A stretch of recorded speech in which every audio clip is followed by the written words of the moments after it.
Maayong adlaw sa tanan. This is Joel Rosines, a content creator, baker, driver, delivery girl, a wife, a mother of one, and the leader of my team. Ano?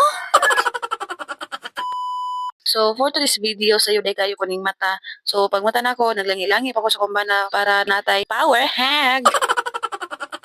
So, basta morning, daghan kayo taog trabaho, no? Kay sa gyud kay ta mamata, kay sa daghan kita trabaho, mag-asikaso pa sa mga estudyante, manglawag og baboy, tapos kung napay order nga kay sayo matulog, sayo pud mo mata, ha? Sayo sa buntag ba. So, for today's video di ay kay intramurals man sa eskwelahan ani nilang duha, ay sa ilang upat di ay kay kambal o na silang duha abing o si Jinjin. So, nagplano ko nga moadto didto. So, ako na ni siyang gi-fast forward no, naabot na din ko dinhi. Kay wa may muhawid sa cellphone, kay ako may nag-drive. So, nag-video ko diri dapit sa gate daan. So, pag abot na ko diri sa sulod mo na ilang ground sa ilang school. So, ako sang gi-view daan, gilantaw, nagnanaw-nanaw ko diri, napitaw, asa na dapit na ako pangitaha silang abing. So, finally, kita na nako ang kambal.